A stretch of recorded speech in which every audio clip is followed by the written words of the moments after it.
नमस्कार, आप देख रहे हैं उत्तराखंड टाइम। मैं हूं आपके साथ प्रेम पंचोली। अभी 3 दिवसीय विधानसभा सत्र के दौरान ग्रीष्मकालीन विधानसभा भराड़ीसैंण में जब विधायक मुन्ना सिंह चौहान ने अपनी सरकार के वन मंत्री से सदन में प्रश्न पूछा तो वन मंत्री सुबोध उनियाल बगले ताकने लग गए।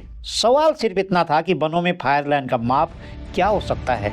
जिन ने भी यह सवाल टीवी पर लाइव सुना होगा वे यही कहेंगे कि यह सवाल थोड़ी ही था, यह तो एक जानकारी बढ़ाने का सामान्य तरीका था।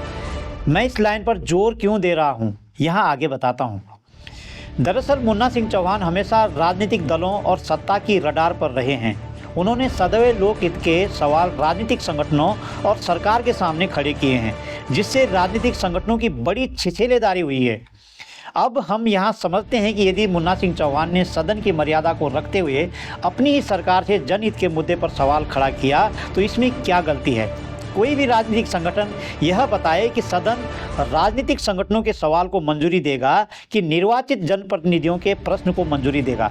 आजकल के राजनीतिक संगठन समझने की कोशिश करें कि सदन में उठाए जाने वाले सवाल कभी भी राजनीतिक संगठनों या पार्टियों के विरोध में नहीं होते हैं।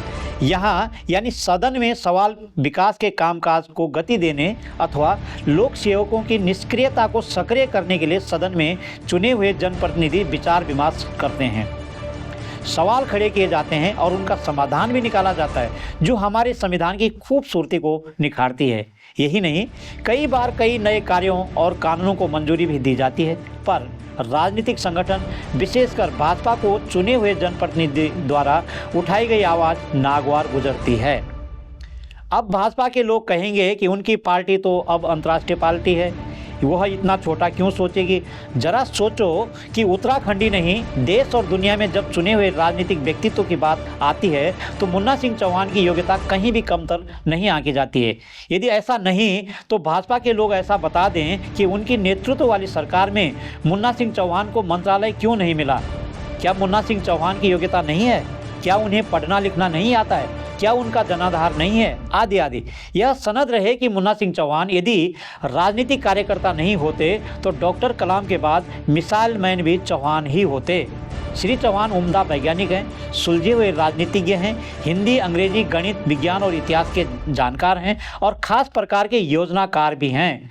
उत्तर प्रदेश से लेकर उत्तराखंड तक 5 बार के विधायक हैं। यही नहीं, उत्तर प्रदेश और उत्तराखंड विधानसभा में इन्होंने चुनकर के आए नए विधायकों को कई बार प्रशिक्षण दिया है और भी बहुत कुछ। यह भाजपा को पश्चाताप करना ही होगा कि उन्होंने यानी भाजपा के आकाओं ने पार्टी विचारधारा को चुने हुए जनप्रतिनिधियों पर थोपा है। अच्छा तो यही है कि भाजपा के पास मुन्ना सिंह चौहान जैसे व्यक्तित्व हैं।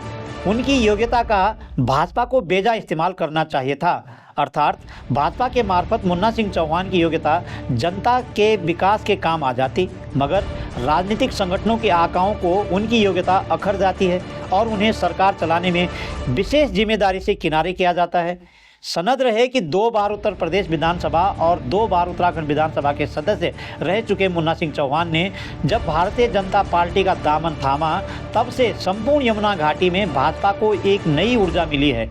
चौहान ने पिछले कुछ चुनाव से हार का मुंह देख रही भाजपा को नई ताकत का एहसास कराया है।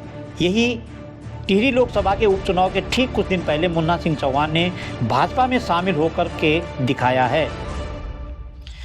तेज तर्रार और मजबूत जनाधार के बावजूद मुन्ना सिंह चौहान ने करीब 3 दशक के अपने राजनीतिक जीवन में उतार चढ़ाव के कई दौर देखे हैं। इस बीच अविभाजित उत्तर प्रदेश में वे 2 बार विधानसभा चुनाव जीते तो उत्तराखंड बनने के बाद 2007 के विधानसभा चुनाव में भाजपा के सिंबल पर विधायक निर्वाचित हुए। लेकिन राजनीति में सक्रिय रहने के बावजूद मुन्ना सिंह चौहान सक्रिय राजनीति में अपना स्थायी मुकाम हासिल करने में अक्सर नाकाम होते दिखे। मुन्ना की साफगोई व उसूलों को लेकर दृढ़ता सहित अपनी किस्म का अलग अंदाज भी उनकी इस राह में बाधा बने हैं। यही प्रमुख वजह रही कि मुन्ना सिंह कभी खुद को किसी एक राजनीतिक दल की सीमा में बांधकर नहीं रख सके और 90 के दशक से लेकर अब तक वह 5 बार पार्टियां बदल चुके हैं।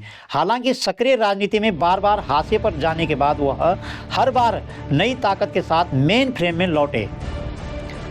वर्ष 2002 के विधानसभा चुनाव में उत्तराखंड जनवादी पार्टी की सभी 32 सीटों पर हुई हार के बाद उन्होंने उत्तराखंड जनवादी पार्टी का भाजपा में विलय कर दिया और 2007 में भाजपा के सिंबल पर विकासनगर सीट से विधायक निर्वाचित हुए। हालांकि भाजपा संगठन और उनके अहम के बीच हुए टकराव के बाद उन्होंने अप्रैल 2009 में विधायकी से इस्तीफा देते हुए भाजपा को भी अलविदा कह दिया।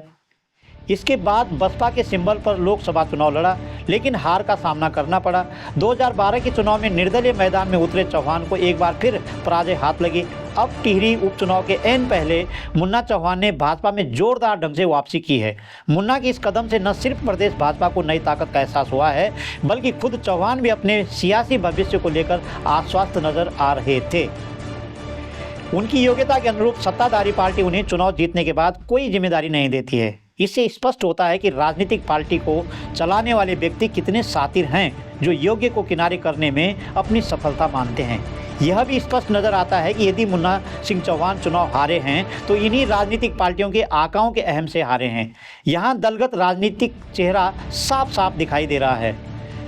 अब हम एक नज़र मुन्ना सिंह चौहान की राजनीतिक यात्रा पर डालते हैं।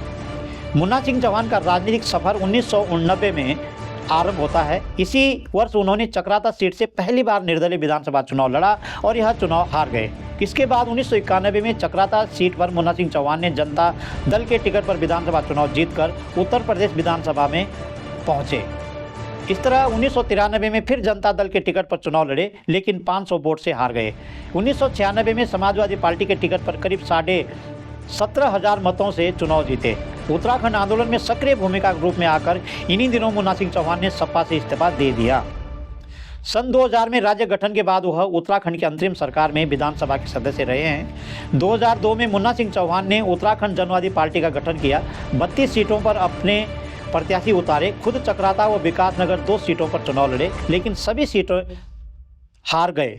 चुनाव के बाद उत्तराखंड जनवादी पार्टी का भाजपा में विलय कर भाजपा में शामिल हुए। 2007 में विकासनगर सीट से भाजपा के सिंबल पर विधानसभा चुनाव जीते। 2009 में विधायकी से इस्तीफा और भाजपा को अलविदा कहकर बसपा के टिकट पर टिहरी सीट से लोकसभा चुनाव लड़े और तीसरे नंबर पर रहे। 2012 में विधानसभा चुनाव में निर्दलीय मैदान में उतरे, मगर हार गए। 9 सितंबर 2012 को पत्नी मधु चौहान सहित हजारों कार्यकर्ताओं के साथ भाजपा में फिर शामिल हो गए। इस तरह देखा जाए तो अंततः मुन्ना सिंह चौहान ने भाजपा के लिए ही कभी परोक्ष और कभी अप्रोक्ष रूप से काम किया है, पर जब वे सदन में और सदन से बाहर होते हैं तो निश्चित तौर पर वे जनहित के मुद्दों पर मुखर रहते हैं। यही नहीं, उन्हें राज्य के लोग एक प्रकार से बौद्धिक संपदा के रूप में भी देखते हैं।